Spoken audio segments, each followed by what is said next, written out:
Hello मेरे प्यारे विद्यार्थियों, शेखावटी एकेडमी पर आपका हार्दिक स्वागत है। बच्चों देखो, जिन बच्चों ने 10th पास कर दी है और वो अभी 11th में आए हैं और 11th में उन्होंने विज्ञान वर्ग लिया है, विज्ञान।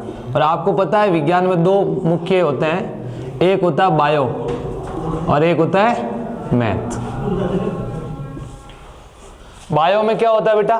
बायो में आपके एक बायोलॉजी की बुक आएगी, एक केमिस्ट्री की बुक आएगी और एक फिजिक्स की बुक आएगी। और मैथ में क्या होगा? आप एक मैथ की बुक होगी, एक केमिस्ट्री की बुक होगी और एक फिजिक्स की बुक होगी बेटा। तो देखो इसमें क्या होता है बेटा कि जो बायोलॉजी लेते हैं, मुख्य अपन साइंस लेके आगे क्या कर सकते हैं भाई? देखो अपने साइंस तो ले ली, तो साइंस कुछ एक के तो क्या होता है फिक्स होता है, और कुछ एक क्या है साइंस और मैथ में अच्छे नंबर आने की वजह से वो क्या करते हैं साइंस और मैथ ले लेते हैं। तो देखो अपने ली क्यों इसका टारगेट अपन को कुछ एक को तो पता होता है, जिनको नहीं पता होता है तो आइए हम जानते हैं कि अपन क्या क्या कर सकते हैं। तो देखो बायोलॉजी की बात करूं और मैथ की बात करूं तो आपको मुख्यतः पता होता है कि बायो वाले एक एग्जाम होता है नीट, जिससे अपन क्या बनते हैं डॉक्टर बनते हैं, मतलब एमबीबीएस करते हैं किसी कॉलेज से एमबीबीएस। और एक मैथ के लिए आपने एग्जाम सुना होगा, आईआईटी का एग्जाम होता है, आईआईटी का। और उस एग्जाम दो सरनेम होता है, एक होता है आईआईटी जी मैन, एक होता है जी मैन और इसका फर्स्ट और सेकंड ये जी मैन जब पास आउट हो जाते हो तो इसके लिए एक एग्जाम होता है जी एडवांस। क्या होता है? जी एडवांस होता है, ठीक है ना, ये एग्जाम होता है। और जी एडवांस आप क्लियर करोगे तो आपको मिलेगी आईआईटी। और यहां से आप क्या कर सकते हो? बीटेक कर सकते हो, एक तो बीटेक कर सकते हो और दूसरी क्या कर सकते हो बेटा? बीएससी एमएससी कर सकते हो, बीएससी और एमएससी। तो अपन जानते हैं कि यदि ये दोनों नहीं करके और क्या कर सकते हैं अपन? और क्या कर सकते हैं? तो देखो और एक एग्जाम होता है, ओलंपियाड एग्जाम होता है। उसमें क्या होता है देश के, जैसे अपने होता है राष्ट्रीय प्रतिभा खोज 10वीं में आपने सुना होगा एग्जाम, तो उसी टाइप के एग्जाम होते हैं। ओलंपियाड होता है, केमिस्ट्री ओलंपियाड होता है, फिजिक्स ओलंपियाड होता है, बायोलॉजी ओलंपियाड होता है, मैथ ओलंपियाड होता है, तो उसमें पार्टिसिपेट कर सकते हैं अपन। दूसरा एक एग्जाम होता है KVPY, कौशल विज्ञान प्रोत्साहन योजना। इसमें क्या होता है, इसका एग्जाम जब आप दोगे, ये एग्जाम जनवरी में होता है और इसके फॉर्म नवंबर में भरे जाते हैं, अक्टूबर एंडिंग और नवंबर स्टार्टिंग तक भरे जाते हैं। तो इसमें क्या होता है, इंडिया के चुनिंदा इंस्टीट्यूट है जिसमें रिसर्च, मतलब ये विज्ञान प्रोत्साहन के लिए, मतलब जो साइंटिस्ट बनाने के लिए स्कॉलरशिप दी जाती है कि भारत के ऐसे स्टूडेंट जिनको क्या साइंस में रुचि है तो उनके लिए इनको ये स्टाइपेंड दिया जाता है। तो इसमें क्या होता है, भारत के जो चुनिंदा इंस्टीट्यूट है जो मतलब रिसर्च के लिए IISER, Eicher, Indian institute of science education research, जो आइसर अपने इंडिया में 5 है, अभी तो शायद 2 बन रहे हैं तो 7 हो गए। और या एक इंडिया की टॉप इंस्टीट्यूट IISc बेंगलोर, जो बेंगलोर में है। तो IISc मतलब इंडियन इंस्टीट्यूट ऑफ साइंस, तो इसमें आप जाके वहां से आप BSMS कर सकते हो। क्या कर सकते हो बेटा? BSMS। अब देखो BSMS क्या होता है बेटा? BS मतलब वही अपना जनरली जो अपन करते हैं ना 12th पास के बाद BSc, बैचलर ऑफ साइंस, 3 साल का होता है, आपको पता हो तो, ठीक है। तो वही सेम कहानी यहाँ पे होती है, BSMS मतलब bachelor of science and bachelor of master of science. तो इसमें क्या होता है बेटा, ये होता है 3 साल का और ये होता है 2 साल का, तो ये आपके 5 साल का कोर्स होता है टोटल। तो इसके दौरान क्या होता है, BS के दौरान आपको जब ये कोई एक इनमें से कोई 6 इंस्टीट्यूट में से एक कोई इंस्टीट्यूट मिल जाएगा। अब उस इंस्टीट्यूट में क्या होगा बेटा, आपको ये तो करवाया जाएगा, ठीक है। अब इन इंस्टीट्यूट के साथ इसमें क्या होगा, जो BS के दौरान आपको मिलेगी 12,000 रुपए। कितना मिलेगा? 12,000 रुपए पर मंथली आपको पेमेंट मिलेगा। और MS के दौरान मिलेगा 18,000। मतलब आपकी पढ़ाई के साथ साथ इतना रुपए आपको मिलेगा। और आप किसी इंस्टीट्यूट के अंदर वापस उसके साथ इंटर्नशिप करने चले गए, जैसे भारत के चुनिंदा इंस्टीट्यूट है जो आपने 18वें पार्ट में नाम सुना होगा, TIFR, Tata institute of fundamental research, mark BARC, Baba atomic research centre में, ठीक है ना, ICTC, ठीक है ना, बेंगलोर में, इसमें कर सकते हो, T4 में कर सकते हो, बार्क में कर सकते हो, ठीक है। तो इनमें जाके आप क्या कर सकते हो, इंटर्नशिप कर सकते हो, या आप कर सकते हो JNCSAR, Jawaharlal Nehru central advance scientific research, ये बेंगलोर में है, तो यहां जाके आप रिसर्च कर सकते हो।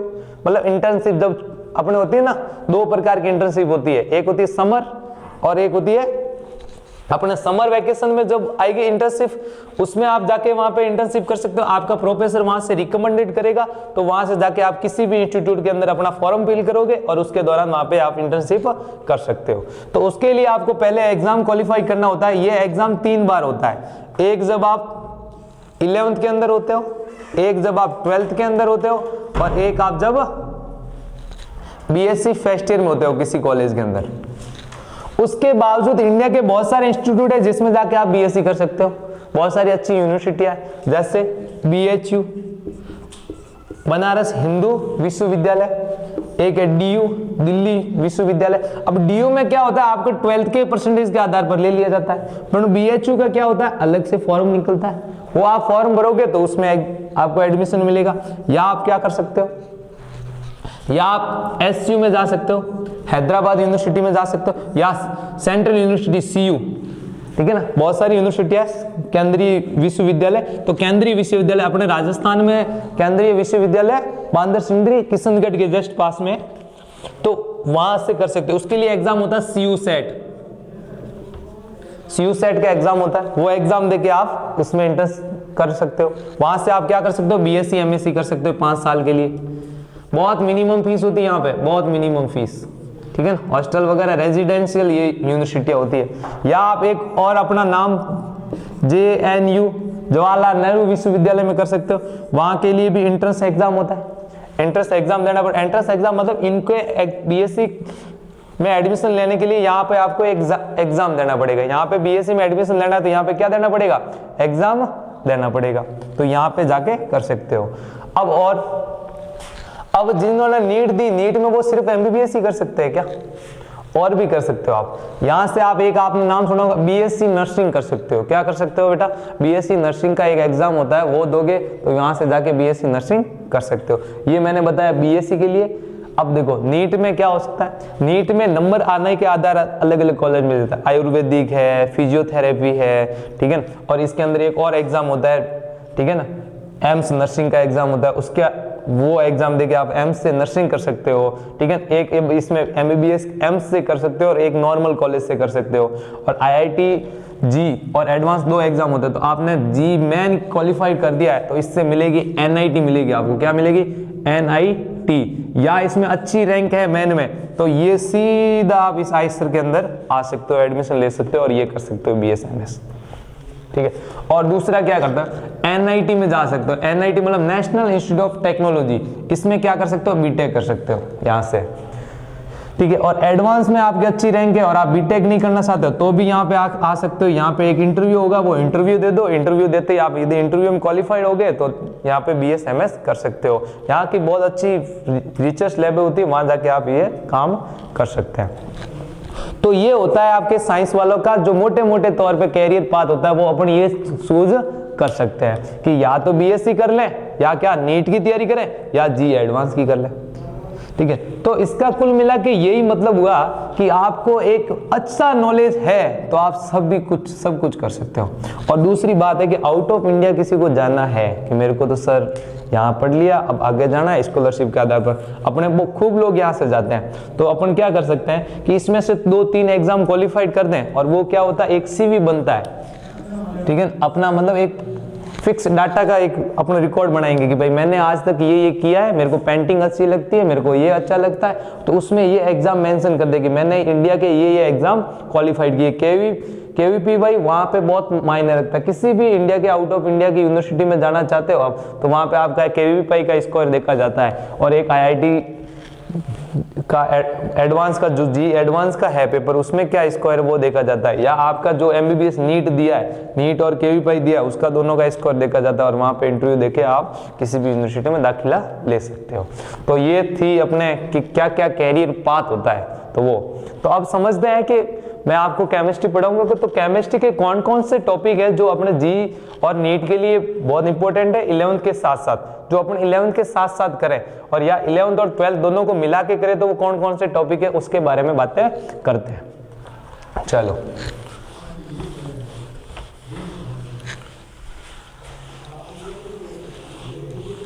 तो आप देखा है, अपन देखे तो केमिस्ट्री को मुख्य तो 3 भागों में मैं विभाजित कर देता हूं। केमिस्ट्री, केमिस्ट्री मतलब रसायन विज्ञान, रसायन विज्ञान। तो इसको 3 भागों में बांट रहा हूं मैं, ठीक है। एक होता है इनऑर्गेनिक केमिस्ट्री,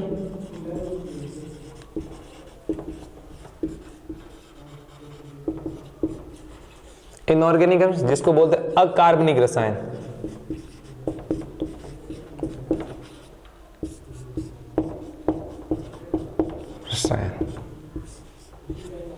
ठीक है। एक होता है ऑर्गेनिक केमिस्ट्री,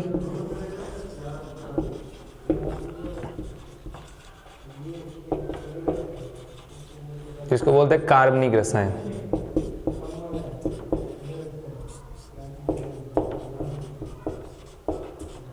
कार्बनिक रसायन। एक होता है फिजिकल केमिस्ट्री,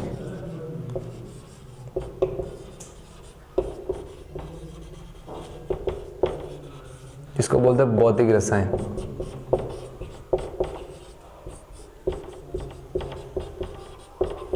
रसायन। अब अपन इसमें,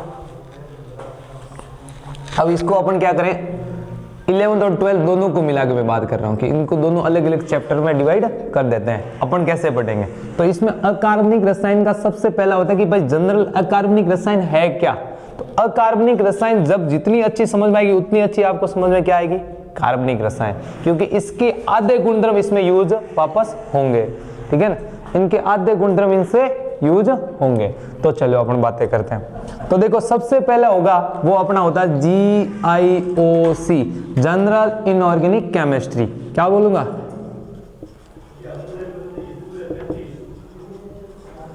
गैनिक केमिस्ट्री।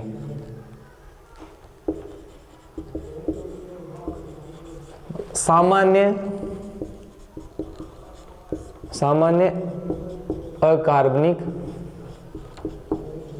अकार्बनिक रसायन। तो सामान्य अकार्बनिक रसायन में क्या क्या पढ़ेंगे अपन, तो अपन जानते हैं कि सामान्य, ये मेरा पहला टॉपिक है। सेकंड टॉपिक जो मैं पढ़ूंगा इसमें वो होता है मेरा केमिकल बॉन्डिंग। बेटा क्या होता है, केमिकल बॉन्डिंग।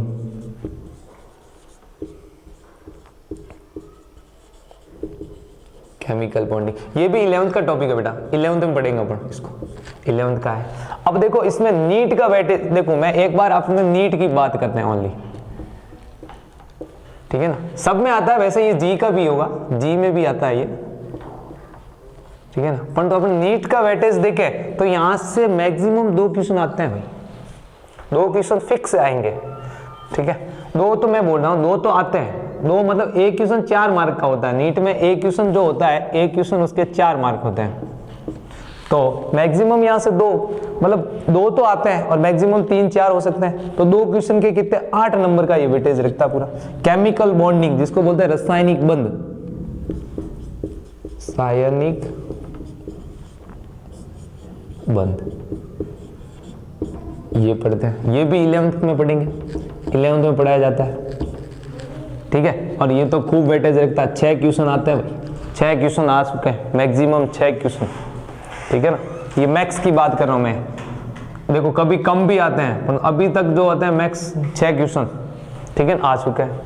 तीसरा जो मेरा टॉपिक होता है बेटा, जो होता है ब्लॉक केमिस्ट्री। क्या होता है,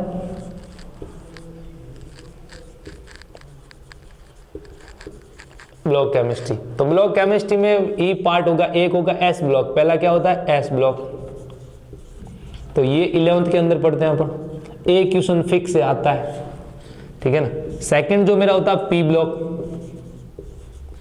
P block 11th plus 12th दोनों के अंदर होता है, ठीक है। आधा कौन सा ब्लॉक, ब्लॉक में बोरॉन और कार्बन फैमिली जो होती है वो तो 11th के अंदर आएगी बेटा। और नाइट्रोजन, ऑक्सीजन, फ्लोरीन, मतलब हेलोजन बोल देता हूँ इसको, हेलोजन एक्स लिख देता हूँ, हेलोजन को एक्स, और अपन अक्रिय गैस, नोबल गैस Ng लिख देता हूँ। ये किस में आती है, 12th के अंदर आती है बेटा। ये 12th के अंदर है, ये 11th के अंदर है, ये बोरॉन और कार्बन फैमिली। नेक्स्ट होता है ब्लॉक केमिस्ट्री डी व F block, D and F block. F block. और डी और एफ ब्लॉक जो बेटा होता है वो हमेशा 12th के अंदर आएगा आपके, ठीक है ना, फिक्स है, एक क्वेश्चन आएगा यहाँ से। और इसमें तो भाई साहब भरमार है, पी ब्लॉक के क्वेश्चनों की भरमार है। मैक्सिमम अभी तक 9 क्वेश्चन आए, ये मैक्स क्वेश्चन, एक बार 9 क्वेश्चन आए थे यहाँ से पूरे, ठीक है, पूरा कूट के क्वेश्चन आता है यहाँ से, ठीक है ना, ये हो गया, ठीक है। नेक्स्ट टॉपिक जो चौथा इसमें आएगा, चौथा जो मेरा होता है वो होता है कोऑर्डिनेशन केमिस्ट्री। कोऑर्डिनेशन केमिस्ट्री मतलब क्या? उप सहसंयोजक रसायन।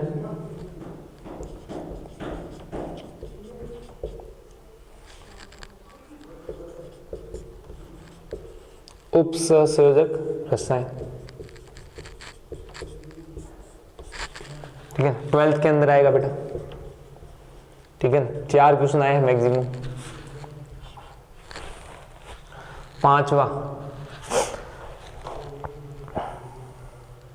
पांचवा जो होता है वो होता है फेज रसायन, फेज केमिस्ट्री, या इसको बोलते हैं सरफेस केमिस्ट्री, मतलब पृष्ठ रसायन बोल देता हूं, पृष्ठ रसायन। पृष्ठ रसायन जो होता है वो भी 12th का टॉपिक है बेटा, ठीक है ना, 1 या 2 क्वेश्चन आए अभी तक, ठीक है। और छठा जो होगा वो होगा धातु क्रम, धातु क्रम, ठीक है ना, ये भी किसका है? 12th का है बेटा, और यहां से एक क्वेश्चन फिक्स आएगा। तो ये होते हैं इनऑर्गेनिक के टॉपिक बेटा, ये टॉपिक सारे जो है इनऑर्गेनिक के अंदर अपन पढ़ेंगे। पहला कौन सा पढ़ेंगे? जनरल इनऑर्गेनिक केमिस्ट्री, ठीक है, ये बहुत इंपॉर्टेंट टॉपिक है। उसके बाद पढ़ेंगे केमिकल बॉन्डिंग, उसके बाद पढ़ेंगे ब्लॉक केमिस्ट्री, ब्लॉक में एस पी डी, ठीक है, डी और एफ साथ में कंबाइंड पढ़ते हैं अपन। एस जो ब्लॉक होता है वो बेटा 11th के अंदर पढ़ेंगे, पी ब्लॉक होता है वो 11th में, आधा 11th में पढ़ेंगे, आधा 12th के अंदर पढ़ेंगे। परंतु जब अपन पढ़ाते हैं तो साथ में ही पढ़ाते थे दोनों को, जिससे क्या आराम से कॉम्बिनेशन का अच्छा समझ में आ जाए, तो दोनों को साथ में पढ़ा देंगे। डी होगा वो बाद में पढ़ेंगे 12th के अंदर। कोऑर्डिनेशन केमिस्ट्री है, केमिकल बॉन्डिंग के बाद पढ़ना चाहो तो और अच्छा समझ में, बाकी इतना कोई ज्यादा लिंकअप इसका दोनों का है नहीं, पर जो इसमें जो थ्योरी यूज होती है वो वापस इसमें थोड़ी बहुत यूज होती है। उसके बाद पृष्ठ रसायन जो कि क्या है, किसके अंदर पढ़ेंगे अपन? 12th के अंदर पढ़ेंगे। और धातु क्रम वो भी 12th के अंदर पढ़ा जाता है। तो यहां से ये इनऑर्गेनिक के पोर्शन अपने पढ़ा है। चलो नेक्स्ट, तो अपन बात करते हैं आगे, ठीक है ना। अब कार्बनिक रसायन कौन कौन से, कार्बनिक के अंदर से कौन कौन से आएंगे? तो चलो अपन जानते हैं कार्बनिक के अंदर कौन कौन से चैप्टर होते हैं जो पढ़ने होते हैं। चलिए बात करते हैं, साथ साथ में लिख लिया करो।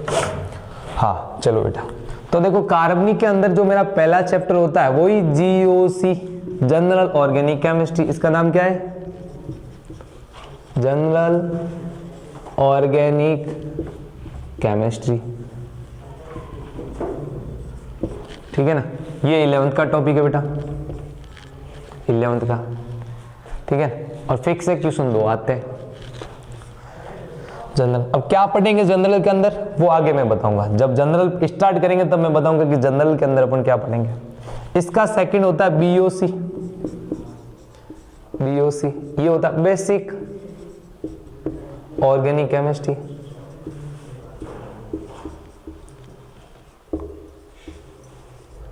ठीक है। इसमें भी, ये भी 11th के अंदर पढ़ाया जाता है। ये देखो थोड़ा बहुत फर्क है, बाकी कोई इसमें क्या पढ़ता है, सॉल्वेंट वगैरह वगैरह वो पढ़ते हैं अपन, ठीक है। इसमें भी ये क्या होता है, एक क्वेश्चन तो आता सीधा आता है, बाकी क्या होता है जो रिएक्शन मैकेनिज्म पढ़े हैं उसमें पूरा यूज होता है, ठीक है। अब जो थर्ड है, जो थर्ड मेरा मैं मानता हूं उसको मैं बोलता हूं इंटरमीडिएट, क्या बोलता हूं, एसिड बेस केमिस्ट्री लिख देते हैं, acid base, acid and base chemistry.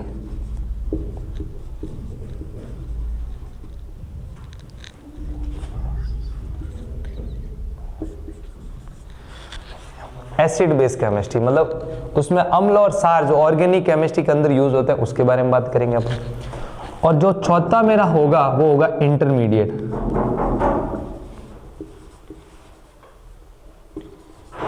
Intermediate मतलब मध्यवर्ती। कौन सा?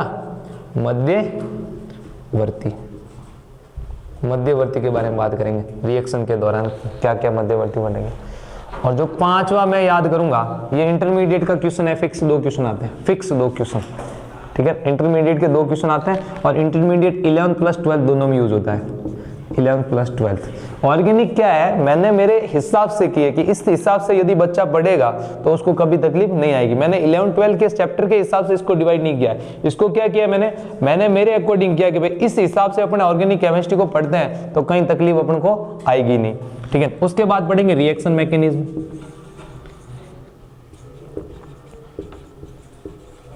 मैकेनिज्म, मतलब अभिक्रिया क्रियाविधि,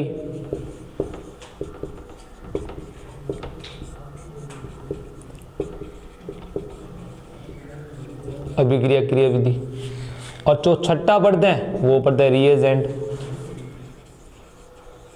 रिएजेंट जिसको बोलते हैं अभिकर्मक। क्या बोलते हैं?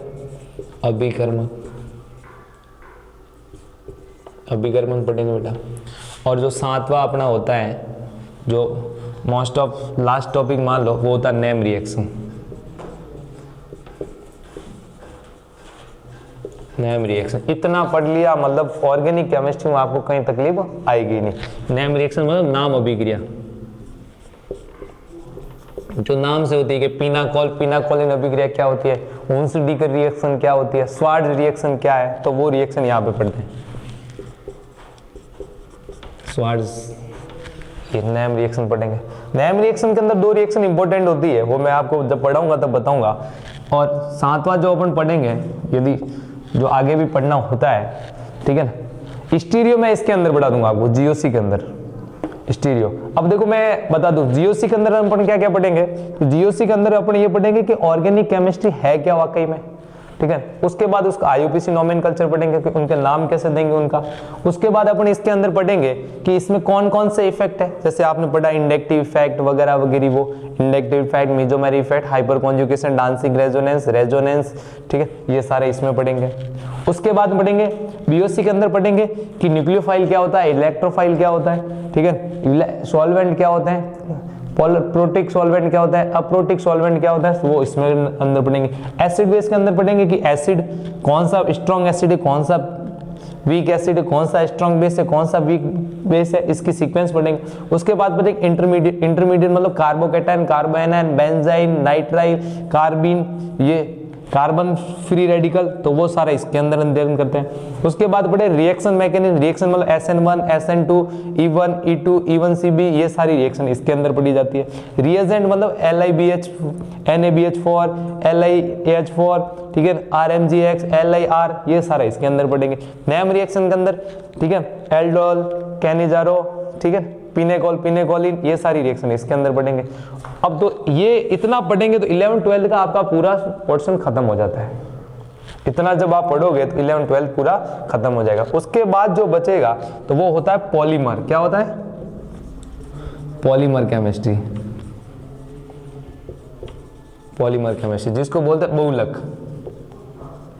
बहुलक बच जाएगा, ठीक है। बहुलक का फिक्स है, क्वेश्चन पूछ लिया जाता है, ठीक है ना। और जो नंबर टॉपिक अपन पढ़ेंगे इसके अंदर वो होता है बायोमोलिक्यूल, बायोमोलिक्यूल्स। और बायोमोलिक्यूल मतलब जैव रसायन, जैव रसायन। एक नेक्स्ट टॉपिक है वो किसके अंदर मानते हैं, वैसे इसके अंदर मानते नहीं, chemistry in daily life, chemistry in everyday life,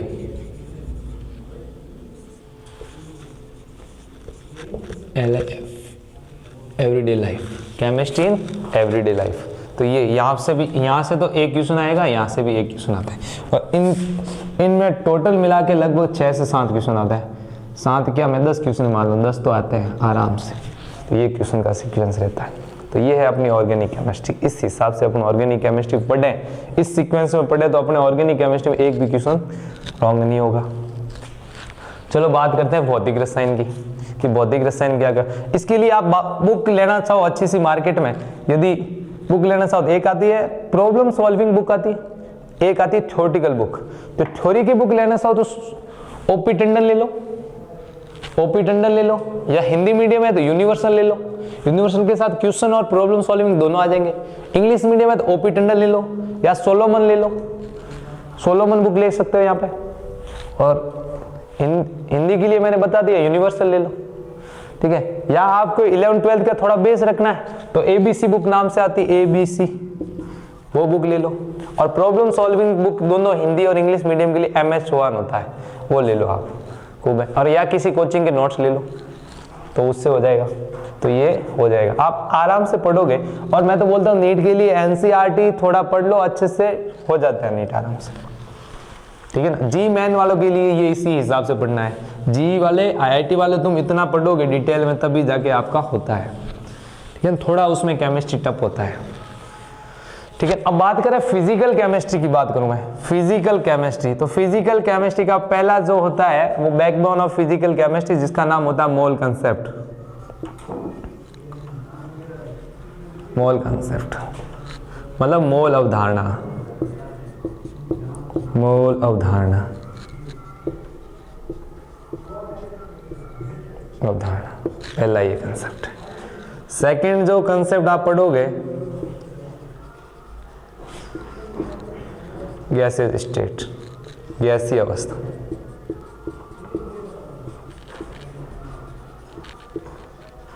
अवस्था, ठीक है। मोल कंसेप्ट बहुत जगह पे यूज होता है। डायरेक्ट क्वेश्चन एक आता है, बहुत इसके गैसीय क्वेश्चन का एक ग्राफ आता है, एक क्वेश्चन आता है। ये 11th में है दोनों, ये भी 11th में होगा और ये भी आपके 11th में पढ़ा जाएगा। उसके बाद एक यहाँ पे आपको मैं तीसरा मानो या दूसरा मानो, वो होता है एटॉमिक स्ट्रक्चर।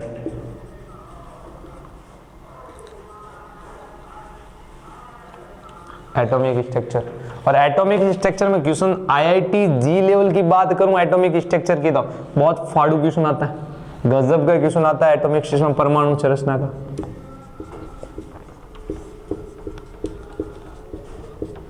परमाणु संरचना का तो बहुत तगड़ा क्वेश्चन आता है। ये 2 नंबर के क्वेश्चन आते हैं यहाँ से, तो मतलब 2 नंबर नहीं, मतलब 2 क्वेश्चन आते हैं यहाँ पे। और चौथे की बात करूं मैं तो चौथे की बात करें तो होता है थर्मोडायनेमिक।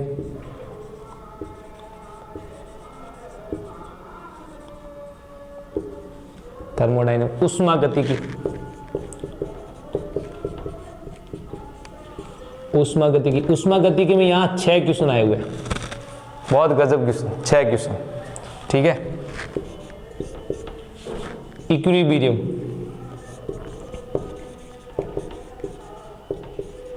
इक्विलिब्रियम मतलब साम्य।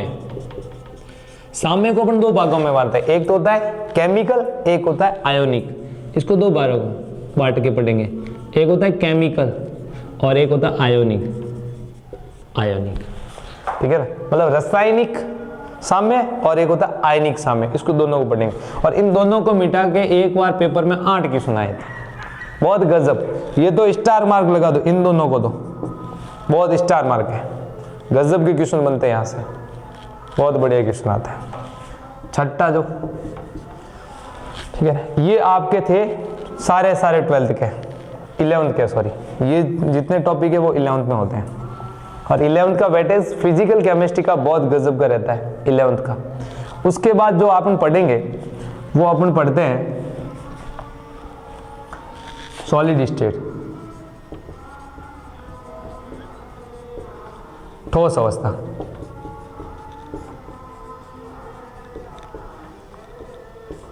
ठोस अवस्था होता है। अब सॉलिड स्टेट जो है वो 12th का चैप्टर है बेटा, और फिक्स है 1 से 2 क्वेश्चन आते हैं।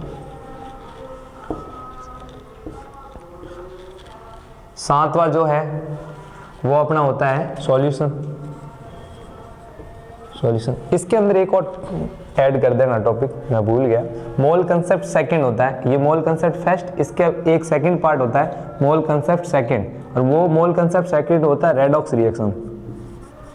रेडॉक्स रिएक्शन जो कि आपका 8वां चैप्टर होगा एनसीईआरटी का, रेडॉक्स रिएक्शन, ठीक है। सॉल्यूशन की बात करूं, सॉल्यूशन मतलब विलियन। विलियन 12th का है, दूसरा चैप्टर है, क्वेश्चन 1 से 2 क्वेश्चन यहाँ से आते हैं, फिक्स है। उसके बाद मैं बात करूं 8वां की, 8वां होता है इलेक्ट्रोकेमिस्ट्री।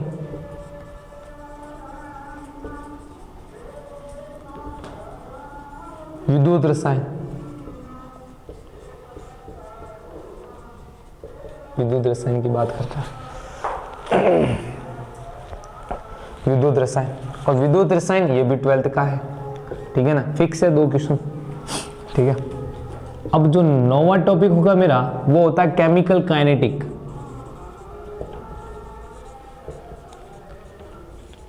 केमिकल काइनेटिक, रासायनिक बल गतिकी।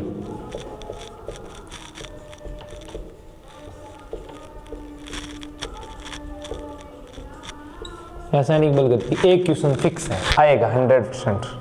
और जो 10वां मेरा टॉपिक होगा वो न्यूक्लियर केमिस्ट्री, मानते हैं वो फिजिक्स के अंदर भी आ जाता है बेटा, तो आप नहीं पढ़ोगे तो भी चलेगा, ठीक है।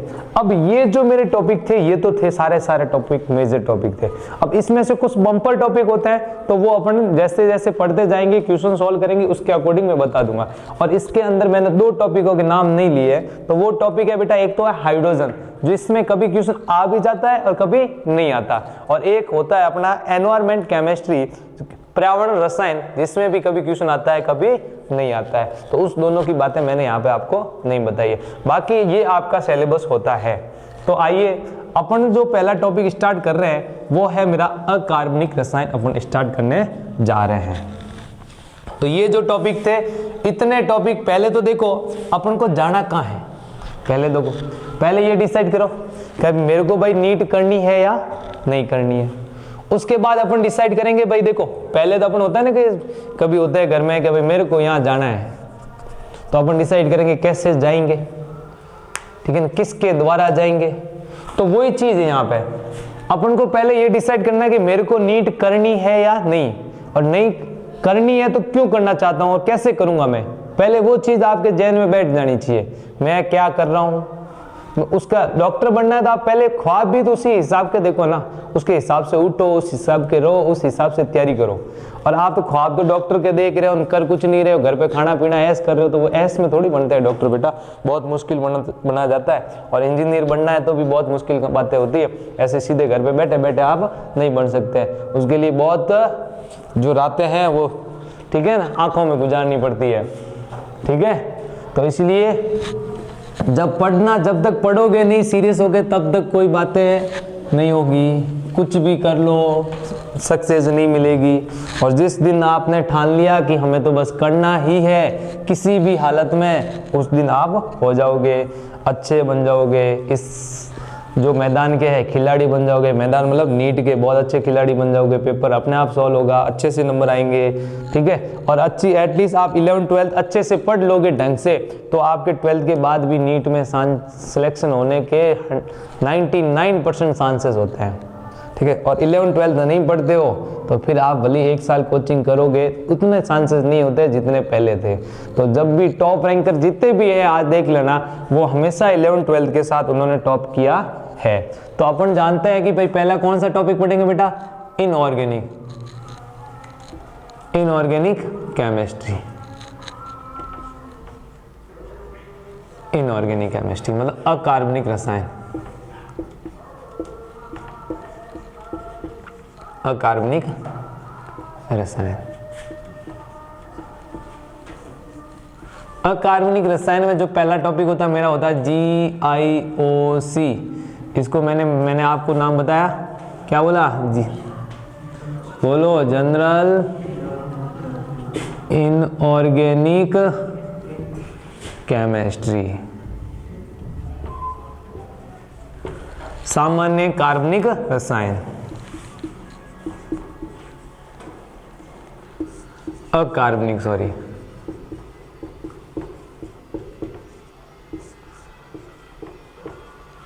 हाँ यार। तो सामान्य अकार्बनिक रसायन में अपन क्या क्या पढ़ने वाला है, तो पहले इसके बारे में अपन बातें करते हैं। चलो, तो सामान्य कार्बनिक रसायन के अंदर बेटा अपन क्या पढ़ेंगे, पहले तो पढ़ेंगे कि भाई एटम है क्या, what is atom, atom, molecule, क्यूज, कंपाउंड,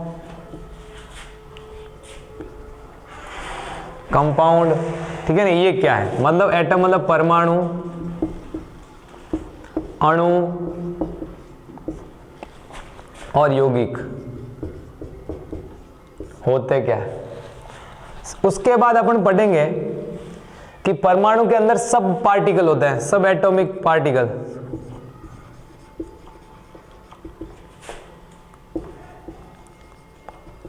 सब एटॉमिक पार्टिकल, उप परमाणु कण,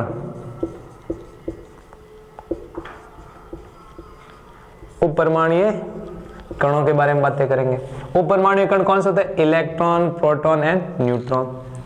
उसके बाद पढ़ेंगे quantum number.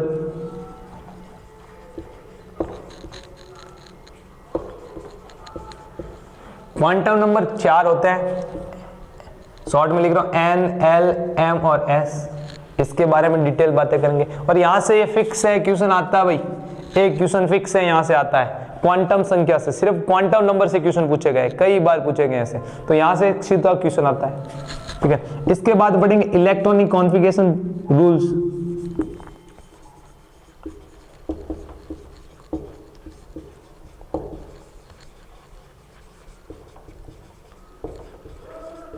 Electronic configuration rule मतलब इलेक्ट्रॉनिक विन्यास बनने के नियम। इसको क्वांटम नंबर को इंग्लिश में बोलते हैं, हिंदी में क्वांटम संख्या बोलते हैं। क्या बोलते हैं?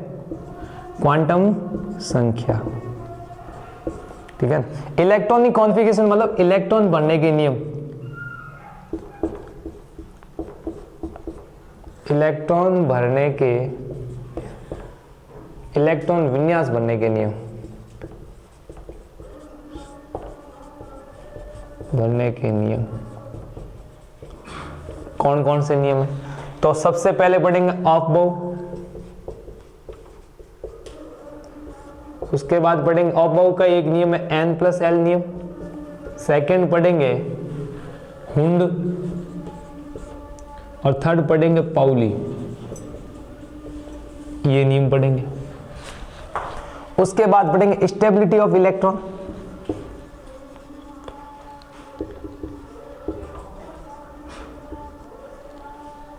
स्टेबिलिटी ऑफ इलेक्ट्रॉनिक कॉन्फ़िगरेशन, मैं शॉर्ट में लिख रहा हूं इसी।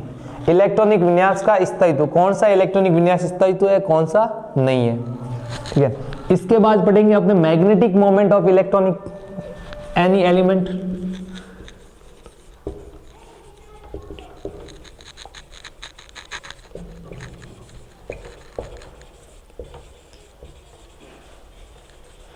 किसी भी तत्व का चुंबकीय आघूर्ण,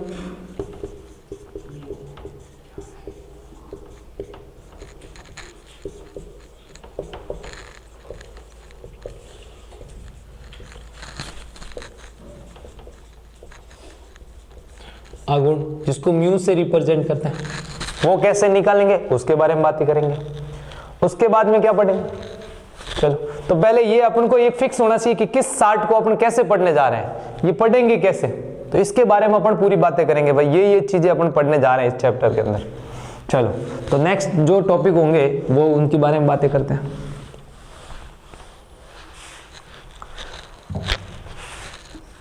उसके बाद पढ़ेंगे तत्वों का वर्गीकरण, classification of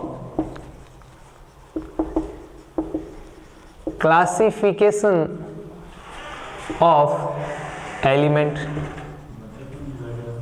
classification of element मतलब तत्वों का वर्गीकरण।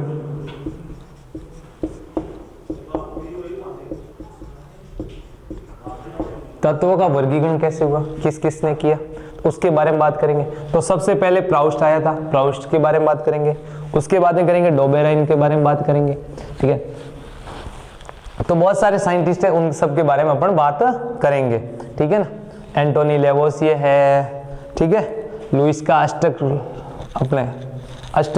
रूल है, ठीक है ना। उसके बाद मेंडलीव का है, ठीक है, और हेनरी का है जो अपना आज पढ़ रहे हैं, तो वो क्लासिफिकेशन ऑफ एलिमेंट पढ़ेंगे। उसके बाद में पढ़ेंगे प्रॉपर्टी ऑफ एलिमेंट, ठीक है ना। उसके बाद में पढ़ेंगे इसके क्लासिफिकेशन एलिमेंट के अंदर एक आएगी अपलोड केमिस्ट्री पढ़ेंगे, मॉडर्न पीरियोडिक टेबल के बारे में थोड़ा डिस्कशन करेंगे। उसके बाद पढ़ेंगे, ठीक है ना, उसके बाद अपन पढ़ेंगे कि एलिमेंट होते हैं वो क्या क्या प्रॉपर्टियां दर्शाते हैं, जैसे उसकी एटॉमिक साइज के बारे में बात करेंगे, उसकी आयोनाइजेशन एनर्जी के बारे में बात करेंगे, जो उसका न्यूक्लियर चार्ज होता है उसके बारे में बात करेंगे अपन कि न्यूक्लियर चार्ज कैसे कैलकुलेट करते हैं। उसके बाद अपन पढ़ेंगे इलेक्ट्रोनेगेटिविटी क्या होती है, उसके बारे में बात करेंगे भाई इलेक्ट्रोनेगेटिव एक एटम खींचता है दूसरा करता है, उसमें होता क्या है, ठीक है। और उसके बाद आयनन इलेक्ट्रॉन एफिनिटी पढ़ेंगे, मतलब इलेक्ट्रॉन बंधुता क्या है उसके बारे में बात करेंगे। फिर पढ़ेंगे मेटेलिक कैरेक्टर है, ये सब पढ़ के ऑक्साइड पढ़ के फिर अपना ये चैप्टर क्या हो जाएगा खत्म। तो इस चैप्टर के अंदर 2 से 3 क्वेश्चन जो आ सकते हैं, और वो क्वेश्चन इसके बार से कहीं नहीं आएंगे। जो आप नोट्स एकदम विधिवत बनाते रहना, एक क्वेश्चन वहां से आपके आएगा। चलिए तो अपन चैप्टर स्टार्ट करते हैं, इस पार्ट को स्टार्ट करते हैं। चलिए अपन जानते हैं, सबसे पहले मैं बोला था, मैंने कहा एटम, एटम्स, एटम मतलब परमाणु। तो बताइए बेटा परमाणु क्या होता है? आपने पढ़ा होगा, बहुत सी बात पढ़ा है कि परमाणु होता क्या है। तो क्या होता है परमाणु? तो आपने पढ़ा होगा कि सर सबसे पहले अपने महर्षि कणाद आए थे, उन्होंने क्या कहा सर कि भाई एटम तोड़ते जाएंगे, एक टाइम ऐसा आएगा कि इसको आगे अपन विभाजित नहीं कर सकते, आगे अपन तोड़ नहीं सकते, तो उसे उसने कण बोला था। ठीक है, तो उसके आगे बहुत सारे साइंटिस्ट आए, किसी ने इसका नाम परमाणु रखा है ये। तो जो सैद्धांतिक तौर पे जिसने पहली बार बताया था, उनका नाम था सर जॉन डाल्टन। कौन, क्या नाम था? Sir John Dalton. ठीक है ना, ये क्या था? ब्रिटिश साइंटिस्ट थे, मतलब ब्रिटिश मतलब कौन सा? ठीक है ना, यूके, यूनाइटेड किंगडम, वहां के वैज्ञानिक थे। तो इन्होंने किसके आधार पर ये परमाणु के खोज किया? एक तो स्थिर द्रव्यमान अनुपात नियम। स्थिर द्रव्यमान अनुपात नियम सुना है? क्या होता है? कोई भी एटम है वो एक फिक्स रेशियो में किसी एटम के साथ बाइंड होगा। ठीक है, दूसरा उन्होंने बोला कि मास कंजर्वेशन लॉ, मतलब क्या? द्रव्यमान संरक्षण नियम के आधार पर, एंटोनी लेवोसियर का जो द्रव्यमान संरक्षण नियम था, उसके दोनों नियमों के आधार पर इन्होंने क्या बोला? परमाणु को डिफाइन किया। मतलब क्या, व्हाट इज एटम? एटम के ऊपर इन्होंने अपनी थ्योरी दी। तो इन्होंने बोला कि परमाणु एक क्या है? अविभाज्य कण है, एक सूक्ष्म पार्टिकल है जिसको आगे अपन डिविजिबल, नॉन डिविजिबल पार्टिकल है। ये क्या है? What is atom? Atom is a non divisible particle, this is participate in any reaction, मतलब वो किसी भी रिएक्शन के अंदर पार्टिसिपेट करेगा, मतलब कोई भी अभिक्रिया है उसके अंदर वो हमेशा भाग लेगा। वो अपने गुण हमेशा उनके, एनी कोई भी रिएक्शन ले लोगे तो उसके अंदर उसके गुण हमेशा क्या रहेंगे? फिक्स रहेंगे बेटा। क्या रहेंगे?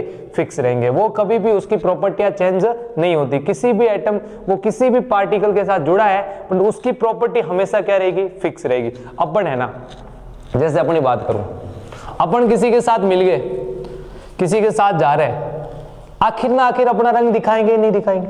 कहीं किसी के साथ भी रख लो, बिल्कुल दिखाएंगे। तो भी एटम, कोई भी एटम है, उसकी खुद की एक प्रॉपर्टी है। जैसे प्रत्येक आदमी का अपना अपना नेचर है, वैसे ही प्रत्येक एटम का अपना अपना नेचर है। तो एटम क्या है? क्या उसका एक का खुद का अपना अस्तित्व है। ठीक है ना। अब एटम जो होते हैं, प्रत्येक एटम का खुद का अस्तित्व नहीं है। वो क्या करते हैं? कुछ बाइंड करके या मॉलिक्यूल फॉर्म करके, कंपाउंड फॉर्म करके क्या होगा? स्टेबल। कुछ एक एटम होते हैं जो तो क्या है? मतलब अपना अस्तित्व है। कुछ बहुत सारे एटम है जिनका अस्तित्व अपना खुद का नहीं है। वो क्या करते हैं? मॉलिक्यूल का फॉर्मेशन कर देते हैं। तो एटम है, एटम की खोज किसने की? सर जॉन डाल्टन ने। होता क्या एटम? कि ये क्या है? अविभाज्य कण है जिसको आगे अपन विभाजित नहीं कर सकते। ये क्या करता है? रासायनिक अभिक्रिया में भाग लेता है। अब देखो, इसने ये तो रूल्स दे दिया, अब इसने क्या दिया? इसकी कमी क्या रहेगी? ये सब एटॉमिक पार्टिकल के बारे में नहीं बता पाया। किसके बारे में? सब एटॉमिक पार्टिकल, पार्टिकल्स के बारे में नहीं बता पाया, मतलब उप परमाणु कणों के बारे में नहीं बताया। किसके बारे में?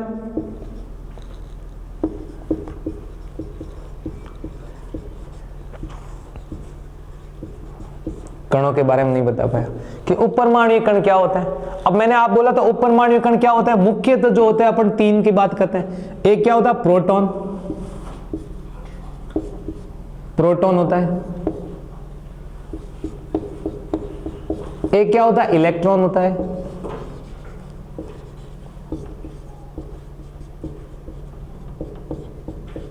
एक क्या होता है? न्यूट्रॉन होता है। न्यूट्रॉन होता है।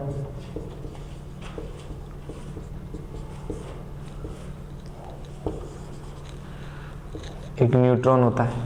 ठीक है, इसको P से रिप्रेजेंट करते हैं बेटा, इसको E से रिप्रेजेंट करते हैं और इसको N से रिप्रेजेंट करते हैं। ठीक है, इसके बारे में ये बता नहीं पाया।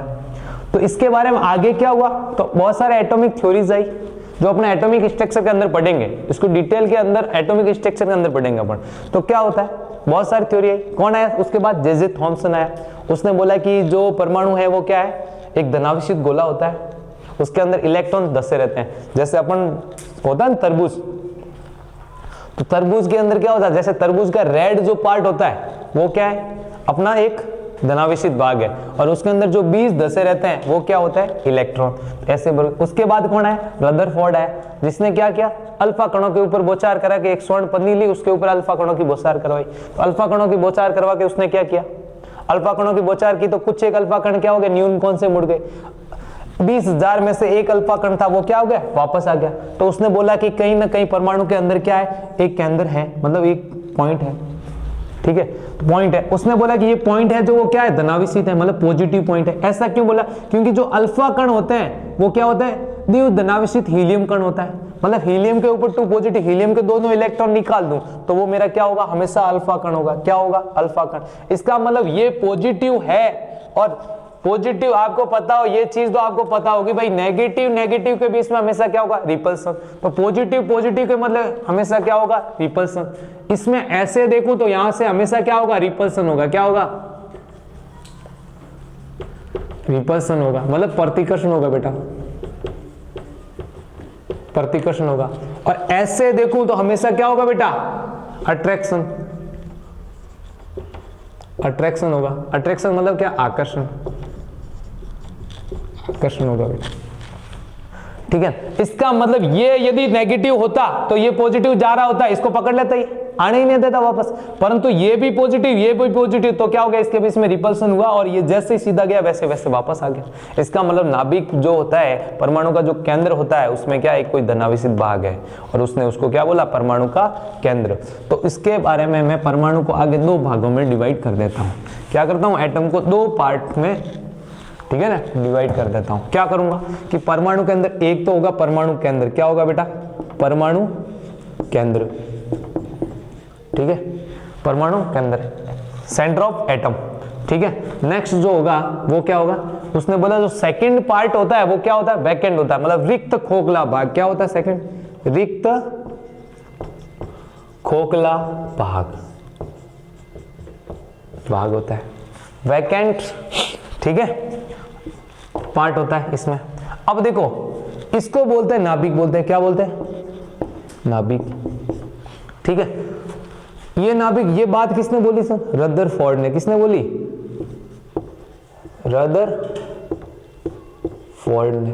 किसने बोली, रदरफोर्ड ने। ये दोनों बात किसने बोली, रदरफोर्ड ने। किस प्रयोग के आधार पर, स्वर्ण पन्नी प्रयोग के, स्वर्ण की पन्नी के ऊपर अल्फा कणों की बौछार करके ये बात बोली, ठीक है। अब उसने बोला कि इसके अंदर 2 पार्ट होते हैं, ठीक है। इसके अंदर कितने पार्ट देंगे, 2। एक होता है धनावेशित, इसमें 2 कण होते हैं, एक तो होता है धनावेशित कण,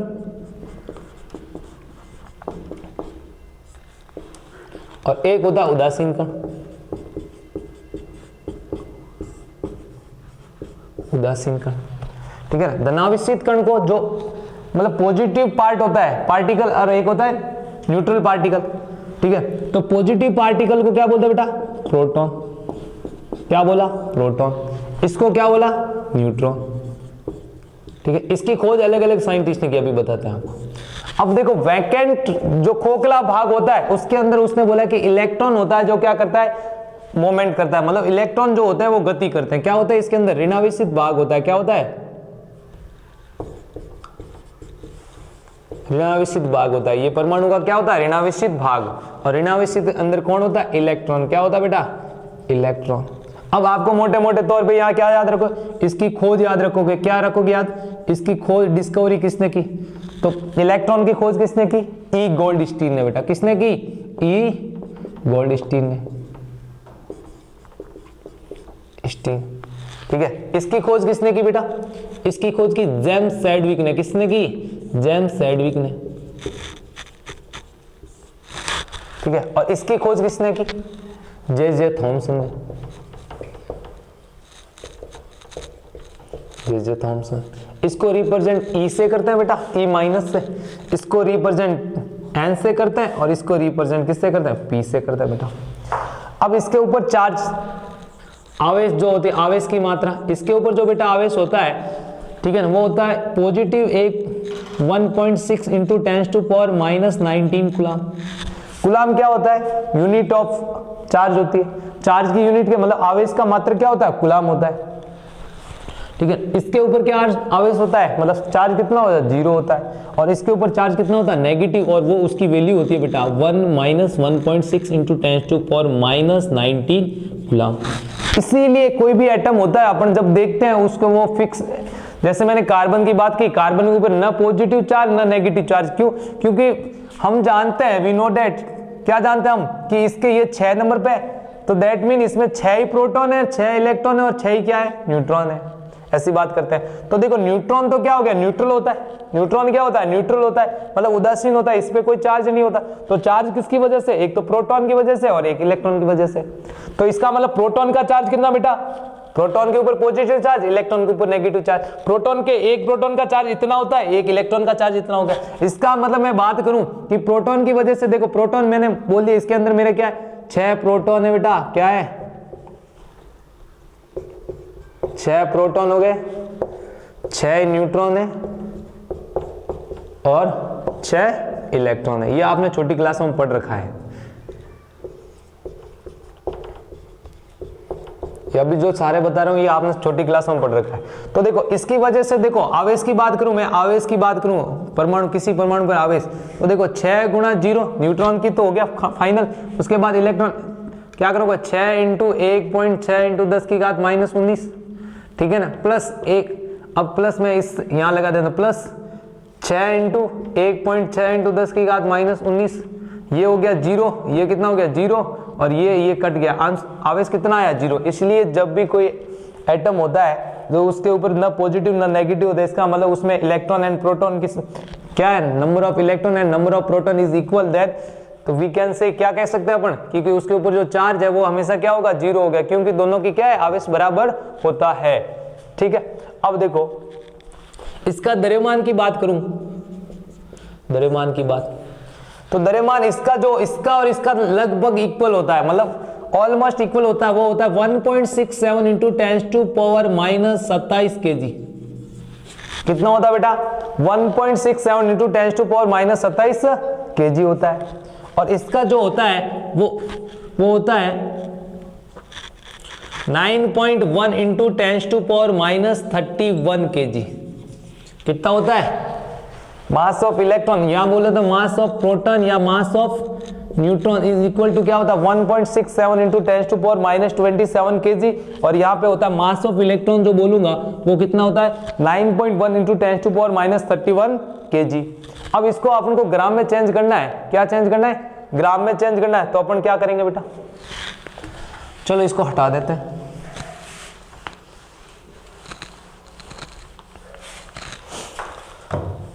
इसको हटा देते हैं। तो अपन क्या करेंगे ग्राम में चेंज करने के लिए, तो ग्राम में चेंज अपन को पता है कि 1 kg लिखूं, 1 kg इक्वल टू होता है 1000 ग्राम, या मैं इसको लिख सकता हूं कि 1 kg इक्वल टू होता है 10⁻³ ग्राम, 10 की पावर में लिख सकता हूं, ठीक है, लिख सकता हूं ऐसा। अब मैं क्या करूंगा कि मास ऑफ प्रोटॉन या मास ऑफ जो मेरा न्यूट्रॉन है उसको चेंज करना है मेरे को ग्राम में, तो मैं क्या करूंगा 1.67 × 10⁻⁻27 जो kg है, इसको मुझे ग्राम में चेंज करना है, तो मैं क्या करूंगा 10⁻³ से मल्टीप्लाई कर दूंगा। अब ये आंसर मेरा ग्राम में हो गया, ठीक है। अब ये मेरा ग्राम में हो गया, तो ये 1.67 × 10⁻27 है। आपको पता हो, एक ना आपने फॉर्मूला पढ़ा हो कि a⁻m × a⁻ जो n होता है वो हमेशा होता है a⁻m + n। तो ये देखो, ये दोनों a मान लो, तो ये क्या हो गया m और ये n, तो क्या होगा पर जुड़ जाएगा 27 + 3 ग्राम। तो क्या हो गया बेटा 1.67 × 10⁻, जोड़ो देखे, तो देखो ये माइनस का ये प्लस का है, तो ज्यादा बड़ा कौन सा है, माइनस का है, तो बड़ा है, तो सिंबल किसका है, माइनस का आ गया। अब देखो 27 और +3 जोड़ोगे, 27 में 3 कम करने, 27 में 3 कम करोगे तो कितना आ जाएगा बेटा 24 ग्राम।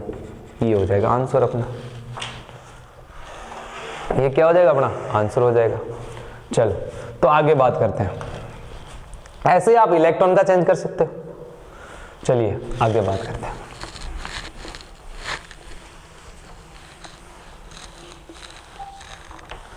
अब क्या हुआ आगे, जैसे ही वो कौन समझा के गया, रदरफोर्ड समझा के गया, नील्स बोर आया। रदरफोर्ड ने बोला कि इलेक्ट्रॉन जो होता है जो इलेक्ट्रॉन जो होता है वो क्या होता है कि जो सेंटर पॉइंट ऑफ एटम है उसके सराउंड क्या करता है, मोशन करता है। मतलब क्या, जो इलेक्ट्रॉन होता है वो नाभिक के चारों ओर क्या करता है, गति करता है। इतना कह के चला गया। तो एक मैक्सवेल डिस्ट्रीब्यूशन लॉ है, मैक्सवेल नियम था। मैक्सवेल ने ये बोला कि कोई चार्ज पार्टिकल है और वो क्या है, मोमेंटम में, मतलब वो क्या कर रहा है, गति कर रहा है। ठीक है, तो वो हमेशा क्या करेगा, निरंतर ऊर्जा का क्या करेगा, ह्रास करेगा। मतलब निरंतर वो ऊर्जा क्या करेगा, कम करेगा। अब जैसे ये मेरा इलेक्ट्रॉन है और ये मोशन कर रहा है, तो वो निरंतर क्या करेगा, ऊर्जा का कम करता जाएगा, तो इसका पथ कम होता जाएगा। तो एक टाइम ऐसा आएगा कि वो किस में गिर जाएगा, नाभिक में। ऐसा होता है तो क्या होता है, तो ये प्रॉब्लम ये आ जाती है कि यहाँ पे जो परमाणु का अस्तित्व खतरे में हो गया। मतलब जॉन डाल्टन तो ये बोल रहा है कि परमाणु कभी खत्म ही नहीं होता। परमाणु क्या है, इसको अपन डिवाइड नहीं कर सकते, और परमाणु क्या है, फिक्स है। परंतु ये तो ऐसे इलेक्ट्रॉन घूमता हुआ अंदर गिर जाए तो ये क्या होगा, परमाणु का अस्तित्व नष्ट हो गया। तो कौन आया, तो इसको समझाने के लिए कौन आया, नील्स बोर। कौन आया भाई, नील्स बोर। तो नील्स बोर ने बोला कि परमाणु के चारों ओर, नाभिक के चारों ओर, किसी भी परमाणु नाभिक के चारों ओर इलेक्ट्रॉन जब चक्कर लगाता है, निश्चित वर्ताकार कक्षों में चक्कर लगाता है, तब वो ऊर्जा का अवशोषण या मतलब उत्सर्जन नहीं करता है। क्या बोला उसने, ये बोला कि यहां पे यदि नाभिक के चारों ओर इलेक्ट्रॉन पहले जो चक्कर लगा रहा है, तो वो उन कक्षाओं में चक्कर लगाएगा जिनका कोणीय संवेग, क्या कोणीय संवेग, फिजिक्स में पढ़ा होगा आपने, कोणीय संवेग जिसको बोलते हैं MVR। क्या होता है, MVR, वो होगा h/2 के पूर्ण गुणज। मतलब क्या, जैसे जैसे मैं n बढ़ाऊंगा, n मतलब वैल्यू ऑफ, ठीक है ना। अब बताऊंगा n क्या होता है। कक्षक, उन कक्षक, मतलब ये जो है इलेक्ट्रॉन उन कक्षक के अंदर चक्कर लगाएगा जिनका कोणीय संवेग इसके पूर्ण गुणज हो, इसके पूर्ण गुणज होगा, उसमें इलेक्ट्रॉन चक्कर लगाएगा। इसका मतलब कक्षक जो नाभिक के चारों ओर इलेक्ट्रॉन है, उन्हीं कक्षक के अंदर चक्कर लगाए जिनका कोणीय संवेग ये है। और उस कक्षक में जब इलेक्ट्रॉन चक्कर लगा रहा है, तो वो तो न ऊर्जा ग्रहण करेगा न देगा। चक्कर लगाते वक्त अपन बाहर से जब देंगे, उसको एक्साइटेड करेंगे, तब वो जाके क्या होगा, एक्साइटेड होगा। ठीक है, और एक्साइटेड होगा, उसका वहां पे जीवन काल क्या होता है, बहुत कम होगा। वो वापस क्या आ जाएगा, नीचे आ जाएगा। और जब वो नीचे आएगा तो जितनी ऊर्जा लेके गया था वो फेंक देगा बाहर, और इससे अपन को एक स्पेक्ट्रम प्राप्त होगा, जो अपन एटॉमिक स्ट्रक्चर के अंदर पढ़ेंगे। एटॉमिक स्ट्रक्चर के अंदर पढ़ेंगे। तो क्या हुआ, तो नील्स बोर ने बोला कि परमाणु के चारों ओर क्या होता है, बहुत सारी कक्षाएं होती है। कि भाई ये मेरा नाभिक है, नाभिक के चारों ओर पहली कक्षा, ये दूसरी कक्षा, ये तीसरी कक्षा। कि मतलब कक्षा कैसे, कि इलेक्ट्रॉन जिन कक्षक में चक्कर लगाता है, जिन कक्षक में चक्कर लगाता है या ऊर्जा स्तर में निश्चित चक्कर लगाता है, उससे क्या बोलते हैं, कक्षा बोलते हैं। क्या बोलते हैं, कक्षा या कोश या ऊर्जा स्तर बोलते हैं। मतलब क्या, कि इलेक्ट्रॉन नाभिक के चारों ओर जिन वर्ताकार, निश्चित वर्ताकार पथ पर चक्कर लगाता है, उसे क्या कहते हैं, कक्षा, कोश या ऊर्जा स्तर कहते हैं। मतलब क्या, कक्षा मतलब ऑर्बिट, इससे क्या करेंगे, सेल, इससे क्या कहेंगे, एनर्जी लेवल, एनर्जी लेवल। अब देखो, और आपको पता है कि इलेक्ट्रॉन किन कक्षक में चक्कर लगाएगा, जिनका कोणीय संवेग MVR बराबर क्या हो, NH/2 के पूर्ण गुणज हो। अब देखो, जो इलेक्ट्रॉन पहली कक्षा में चक्कर लगाता है, मतलब ये जो पहली होती है, इसको n बराबर उसने 1 बोला, और n बराबर 1 को क्या बोला उसने, k बोला। ये जो दूसरा है उसके लिए n बराबर क्या बोला, 2 बोला, उसको क्या बोला उसने, l बोला। तीसरी है, उसको n बराबर 3 बोला, और उसको उसने क्या बोला, m बोला। ऐसे जैसे डॉट डॉट आगे बढ़ती जाएगी, n बराबर क्या होगी, 4 होगी, उसको क्या बोला उसने, n बोला। ठीक है, n बराबर क्या होगी, 5 होगी, उसको क्या बोला, o बोला। n बराबर क्या होगी, 6 होगी। ऐसे मतलब डॉट डॉट आगे नीचे बढ़ती जाएगी, और यहाँ पे भी कक्षा बढ़ जाएगी। तो इसको, ये जो n बराबर 1 है, इसको उसने क्या बोला, कोस, यही कोस ऊर्जा स्तर या कक्षा बोला। तो जैसे जैसे n की वैल्यू बढ़ रही है, ठीक है, और इसका मतलब ये जो मैं n बता रहा था यहाँ पे, ये n क्या हो गया मेरा, n बराबर ये 1। ठीक है, आपको बोले कि k कक्षा का कोणीय संवेग निकालना है, तो क्या कर दोगे, यहाँ पे n बराबर 1 रख दोगे। तो दैट मीन n की वैल्यू जो होगी वो मेरी क्या होगी, 1 2 3 4 5 डॉट डॉट, ऐसे मतलब इनफाइनाइट तक होती है। कहां तक होती है, इनफाइनाइट। अब देखो, आपको पूछे कि मेरा इलेक्ट्रॉन है वो m कक्षा के अंदर है, कहाँ है, m कक्षा के अंदर। तो मैं क्या करूंगा, मुझे पूछे कि कोणीय संवेग कैसे निकालोगे, तो m में मुझे पता चल गया कि n बराबर कितना है 3, तो मैंने यहाँ पे 3 रख दिया, और 3 रखते क्या हो गया 3h/2 हो गया। क्या हो गया 3h/2। तो आपको ये पूछे कि नील्स बोर के अकॉर्डिंग एक क्वेश्चन यहां से ऐसा आ सकता है, क्या आएगा क्वेश्चन, देखते हैं आप इधर देखो, क्वेश्चन यहां ऐसा आ सकता है, क्या आएगा क्वेश्चन, देखो उसी को समझते हैं आप।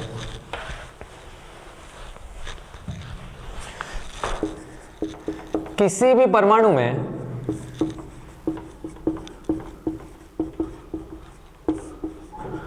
में इलेक्ट्रॉन निम्न में से किस कक्षा में चक्र लगाएगा, ठीक है। तो वो ऑप्शन दे देगा ए h/4π, बी ऑप्शन दे देगा √2h/π, सी ऑप्शन दे देगा